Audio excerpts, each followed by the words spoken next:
Modi three मतलब movie नहीं है, तीसरा टर्म इनका। तीसरे टर्म में आपसे एग्जाम में क्या पूछा जाएगा, कल शपथ ग्रहण समारोह है, शपथ ग्रहण समारोह में विदेश से कौन आ रहे, शपथ ग्रहण समारोह में मोदी साहब किसको बुला रहे। जो क्वेश्चन घिसा पिटा है, बट जब भी शपथ ग्रहण समारोह होता है उसके बाद पूछा जरूर जाता है। जैसा आप सबको पता है मोदी थ्री वर्ल्ड, मोदी ने खुद बोला, इन्होंने क्या बोला, the government is not far from its third tenure, some people called इस मोदी 3.0। ये नरेंद्र मोदी ने खुद स्टेटमेंट दिया, हम नहीं लिख रहे मोदी 3.0, इन्होंने खुद राज्यसभा में ये बोला कि मेरी सरकार को कुछ लोग मोदी 3.0 बोलते हैं। ठीक, पहली चीज।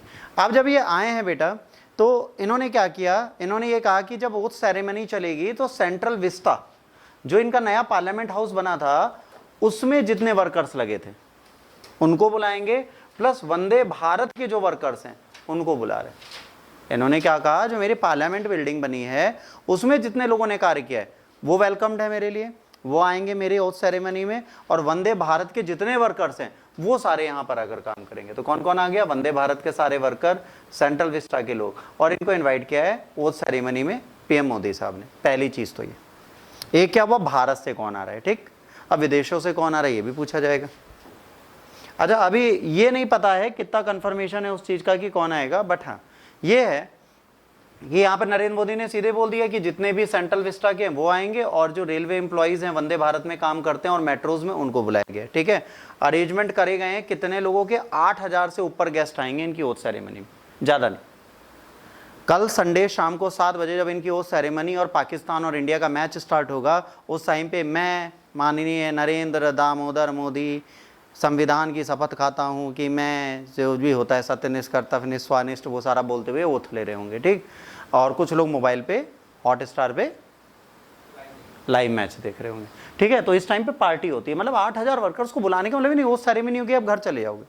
अब आपको खाना मिलेगा, खाने को डिलीशियस फूड, सारे डेलीगेट से मिलने का मौका मिलेगा, वहाँ जो आपके एमपीज हैं उन सबसे मिलने का मौका आपको मिल रहा है। तो यहाँ जितनों को बुलाया जाता है बड़ा पॉजिटिव अप्रोच लेके जाते हैं।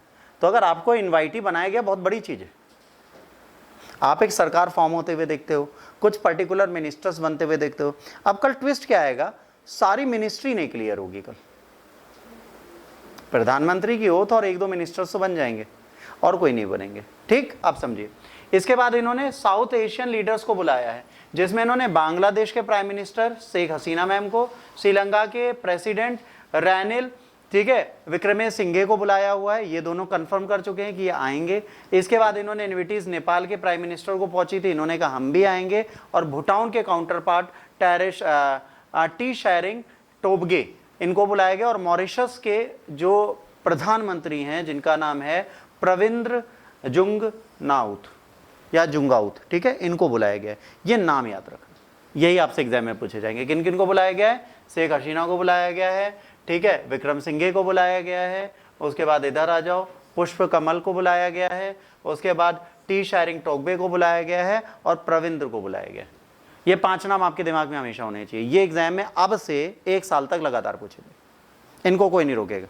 ठीक, अच्छा, ये जब इन्होंने कहा सेंट्रल विस्टा बिल्डिंग, इसका सिंपल सा मतलब क्या है, नवीन संसद भवन जो बना है, इससे रिलेटेड क्वेश्चन इस साल भी एग्जाम में होंगे।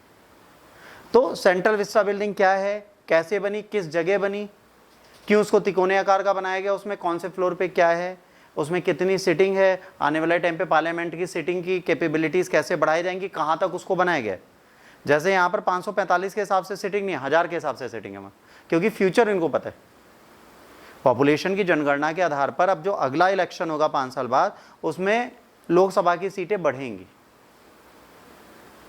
जो एमपीज हैं अगली बार ज़्यादा आएंगे, तो उसी हिसाब से उसकी सीटिंग अरेंजमेंट की गई है। अब जैसे मोहनलालगंज को 1 सीट दी गई थी, जनसंख्या आज की डेट में 4 से 5 करोड़ रह रही है, तो अब यहाँ पर 4-5 एमपीज हुआ करेंगे, विधायक भी बढ़ेंगे, स्टेट में भी सीटें बढ़ेंगी। तो फिर से कहीं ना राजस्थान, यूपी फिर से किंग मेकर की पोजीशन पे आ जाएगी। जैसे आज यूपी में कितनी सीटें, 80, ये हो सकता है 140 पहुंच जाए। तो अगले 5 साल बाद एक टक्कर कांटे की होने की संभावना है। तो सेंट्रल विस्टा बिल्डिंग आपसे पूछी जा सकती है। फिर पूछा जा सकता है कि लोकसभा राज्यसभा के सदस्यों को जो निर्वाचक मंडल के सदस्य हैं वो कैसे बढ़ाए जाते हैं, क्या प्रोसीजर है। तो जब कॉन्स्टिट्यूशन पढ़िए तो ये जरूर देख लीजिएगा कि ये जो एमपीज हैं इनका नंबर कितनी बार बढ़ाया गया आज तक और अब क्यों बढ़ाया जा रहा है और कब बढ़ेगा। ये क्वेश्चंस आपसे पॉलिटी में पूछे जा सकते हैं। जैसे लोग कहते हैं ना सर पॉलिटी कहाँ से आउट होगी, यहाँ से आउट होगी। फिर आपसे क्या पूछा जाएगा कि मेजोरिटी कैसे डिसाइड होती है, 272 ही क्यों। भाई जरूरी नहीं है पूरे के पूरे एमपीज हम फिल करें। लास्ट टाइम पे भी 545 पे रोका नहीं था हमने, उससे नीचे ही रखी हमने, तो एमपीज की सारी सीटें फिल नहीं होती। पर हम 2/3 मेजोरिटी 272 ही क्यों मानते हैं, इस पे भी चीज़ें पूछी जाएंगी। फिर आपसे पूछा जाएगा कि प्रोटेम स्पीकर कौन होते हैं, क्योंकि अब सरकार बन रही है। कार्यवाहक जो अध्यक्ष है वो कौन होता है, स्पीकर महोदय कौन होते हैं, वो कब हटते हैं, किस पद पे होते हैं, क्या बैठते हैं। तो ये सारी चीज़ें आपसे पॉलिटी से रिलेटेड क्वेश्चंस एग्जाम में आ सकते हैं। इस लोकसभा इलेक्शन में बीजेपी के साथ सबसे बड़ी प्रॉब्लम क्या आई है, उन्होंने 240 सीटें जीती हैं। पहली बार जीती थी 303, तो उससे पहले मार्क मेजोरिटी पे 272 पे आ चुके थे। तो पहली बार हुआ है कि अपनी मेजोरिटी नहीं प्रूफ कर पाए। और मेजोरिटी ना प्रूफ करना कहीं ना कहीं संसद के लिए नहीं, हमारे लिए प्रॉब्लम है बच्चों, कि अगर कोई गवर्नमेंट मेजोरिटी नहीं प्रूफ कर पाती, जो हमारे फेवर के भी बिल होंगे ना वो भी पास नहीं होंगे। अब मेजोरिटी हमें सरकार के लिए नहीं चाहिए, हमें लोगों को मनाना पड़ता है कि भाई इस बिल को पास करा दो। ये एक बड़ी प्रॉब्लम होगी हमारे साथ। ठीक, अब आते हैं